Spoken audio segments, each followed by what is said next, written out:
U hladnjačama identifikacionog centra u Tuzli tihi svjedoci jednog zločina. Kosti razdvojene, premještane, zatrpane i godinama kasnije još bez imena. Punih 20 godina Šapčanka Dragana Vučetić radi na identifikaciji žrtava genocida u Srebrenici i Podrinju u Bosni i Hercegovini u sklopu Podrinje identifikacijskog projekta i za sada je zajedno sa ostalim članovima tima uspjela da vrati identitet za oko 7.000 osoba koje su se vodile kao nestale. Još uvek u Srebrenici se traga za 1000 ljudi. Ovo je izuzetno dug proces. Znači, posle ovoliko godina mi nismo uspjeli da pronađemo sve nestale ljude koji su ubijeni u Srebrenici. Taj proces i dalje traje. Naši timovi skoro svakodnevno i dalje odlaze na teren i pokušavaju da nađu skeletne ostatke. Znači, i dalje 1000 porodica čeka naš telefonski poziv. Ja se nadam da ovaj projekat nikada neće biti obustavljen, da će se još uvek tragati i pokušavati da se nađu ti preostali ljudi za kojima se traga. Ovdje iza metala i tišine još uvijek traje potraga. Ne za istinom, ona je već odavno poznata, nego za imenom i komadom dostojanstva. Za porodice čekanje nema kraj. Za uposlene ovo je misija bez predaha. Ovdje nam se nalazi komora gdje čuvamo sve skeletne ostatke i odeću. Trenutno ima oko nekih 200 aktivnih slučajeva i ti slučajevi će u nekom narednom periodu biti identifikovani. Također od tih 200 slučajeva, 9 slučajeva je za sada zvanično identifikovano, ali porodice se nisu odlučile da ukopaju ovog jula. Najveći razlog za to je nekompletnost skeletnih ostataka, a ostali slučajevi su nekom od procesa za identifikaciju ili čekamo DNK uzorak ili smo dobili, ali porodice također zbog nekompletnosti odbijaju da završe formalnu identifikaciju. Ona nije izgubila nekog svog, ali već 20 godina svaki dan provodi među tuđim tragedijama.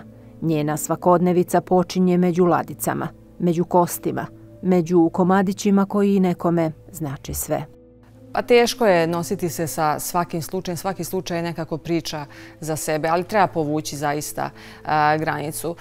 Bilo je mlađih žrtava. Nedavno smo identifikovali majku i dete. Mislim da mi je to bila najmlađa žrtva koju sam videla. Nekoliko mjeseci staro je dete i bila je čak nađena i odeća sa njom. Tako da je to stvarno bilo teško fotografisati, opisati tu odjeću, a sve to moramo da unesemo u fajl slučaja. I onda mogu da proradi neke i emocije i razmišljanja zašto se to desilo, kome je to dete nedužno skrivilo, ali ja mislim da je najbitnije moramo zadržati profesionalnost, jer drugačije ne bismo mogli izdržati u ovom poslu. Svakodnevno se suočavamo sa jako velikim brojem slučajeva, sa jako velikim brojem žrtava, tako da mora se nekako zadržati i objektivnost i distanca od emocija. Ponekad su porodice spremne da čekaju godinama samo da pronađu još jedan dio, još jednu kost, da bi ukop bio potpun, da bi duša bila mirna. A ponekad, nakon toliko čekanja, odluče da više ne mogu i ukopaju ono što je pronađeno. U mezare se spuštaju nedovršene priče. Pa nažalost i ove godine je slučaj kao i sa prethodnim godinama. Većina skeletnih ostataka je nekompletna.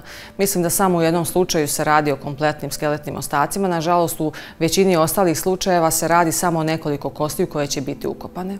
Godinama nakon ukopa pronađu se i nove kosti stradalih. I ove godine od 14. jula radit će se reekshumacije. Za ovo leto je planirano 88 reekshumacija.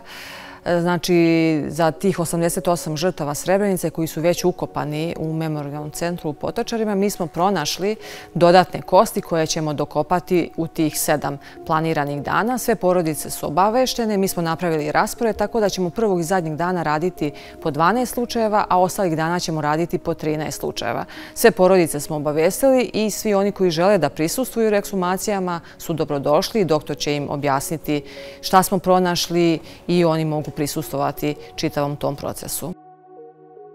I dokle god postoji i jedna neidentifikovana kost, podsjetnik na zlo ne prestaje, sve dok se i posljednjoj žrtvi ne vrati ime.